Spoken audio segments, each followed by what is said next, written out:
बोलो गुरुदेव भगवान की जय। प्यारे कृष्ण कन्हैया लाल की जय। अध्याय 122 श्री अग्नि पुराण। काल की गणना। श्री अग्निदेव ने कहा कि हे मुने, अधुना मैं वर्षों के समुदाय स्वरूप काल का वर्णन करने जा रहा हूँ और उस काल को समझने के लिए मैं गणित बतला रहा हूँ।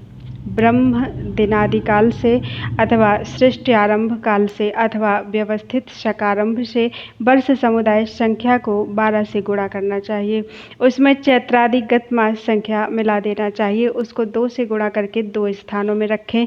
प्रथम स्थान में 4 मिलाएं, दूसरे स्थान में 865 मिलाएं। इस तरह जो अंक संपन्न हो वह सगुण कहा गया है। उसको 3 स्थानों में रखें। उसमें मध्य वाले को 8 से गुणा करके फिर 4 से गुणित करना चाहिए। इस तरह मध्य का संस्कार करके गोमूत्र का क्रम से रखते हुए तीनों का यथा स्थान संयोजन करना चाहिए। उसमें प्रथम स्थान का नाम ऊर्ध्व, बीज का नाम मध्य और तृतीय स्थान का नाम अधः ऐसा रखें। अधः अंक में 388 और मध्यांक में 87 घटाएं। तत्पश्चात उसको 60 से विभाजित करके शेष को अलग लिखें। फिर लब्धि को आगे वाले अंक में मिलाकर 60 से विभाजित करना चाहिए। इस तरह 3 स्थानों में स्थापित अंकों में से प्रथम स्थान के अंक में 7 से भाग देने पर शेष बची हुई संख्या के अनुसार रवि आदि बार निकलते हैं। शेष 2 स्थानों का अंक तिथि का ध्रुवा होता है। सगुण को 2 से गुणा करना चाहिए। उसमें 3 घटाएं। उसके नीचे सगुण को लिखकर उसमें 30 जोड़ें। फिर 6, 12, 8 इन फलों को भी क्रम से तीनों स्थानों में मिला देना चाहिए। फिर 60 से विभाजित करके प्रथम स्थान में 28 से भाग देकर शेष को लिखें। उसके नीचे पूर्वानीति तिथि ध्रुवा को लिखें। सभी को मिलाने पर ध्रुवा हो जाएगा। फिर भी उसी सगुण को अर्ध करना चाहिए।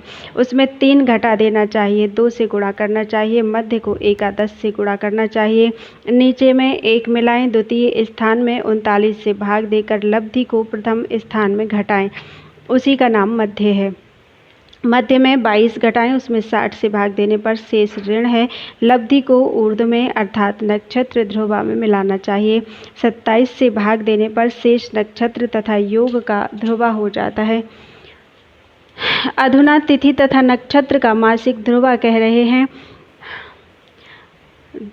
यह तिथि ध्रुवा है और 2-32-00 यह तिथि ध्रुवा है और 2-11-00 यह नक्षत्र ध्रुवा है। इस ध्रुवा को प्रत्येक मास में जोड़कर 12 स्थान में 7 से भाग देकर शेष बार में तिथि का दंड फल समझना चाहिए। नक्षत्र के लिए 27 से भाग देकर अश्विनी से शेष संख्या वाले नक्षत्र का दंडादि समझना चाहिए। उपरोक्त तरह से तिथ्यादि का मान मध्यमान से निश्चित हुआ, उसको स्पष्ट करने के लिए संस्कार कहते हैं। चतुर्दशी आदि तिथियों में कही हुई घटियों को क्रम से ऋण धन तथा धन ऋण करना चाहिए। जिस प्रकार चतुर्दशी में 0 घटी तथा त्रयोदशी और प्रतिपदा में 5 घटी क्रम से ऋण तथा धन करना चाहिए एवं द्वादशी तथा द्वितीया में 10 घटी ऋण धन करना चाहिए। तृतीया तथा एकादशी में 15 घटी, चतुर्थी और दशमी में 19 घटी, पंचमी और नवमी में 22 घटी, षष्ठी तथा अष्टमी में 24 घटी तथा सप्तमी में 25 घटी धन ऋण संस्कार करना हो चाहिए। यह अंशात्मक फल चतुर्दशी अथवा तिथि पिंड में करना होता है। अधुना कलात्मक फल संस्कार के लिए कहते हैं। कर्कादि 3 राशियों में 6, 4, 3 तथा तुलादि 3 राशियों में विपरीत 3, 4, 6 संस्कार करने के लिए खंडा होता है। खेशवः अर्थात 50,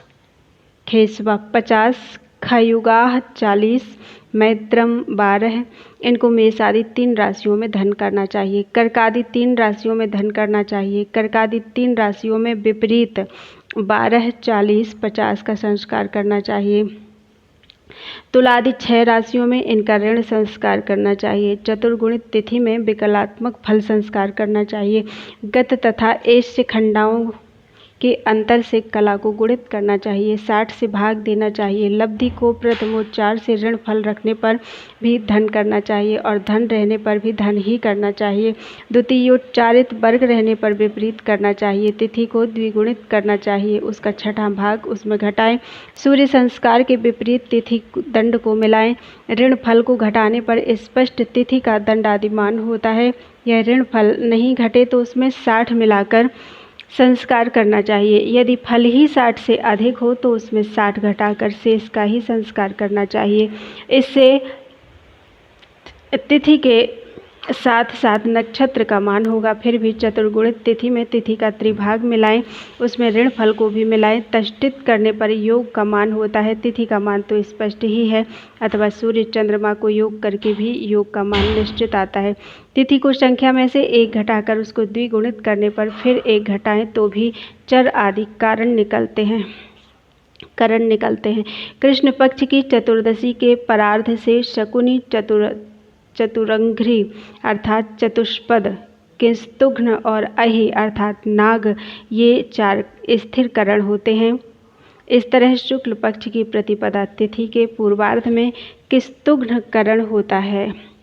इस प्रकार महापुराणों में श्रेष्ठ श्री विष्णु वामपाद स्वरूप कृष्ण द्वैपायन भगवान व्यास कृत अग्नि महापुराण अंतर्गत आगत विषयों का विवेचन संबंधी 122वां अध्याय पूरा हुआ। बोलो वृंदावन बिहारी लाल की जय।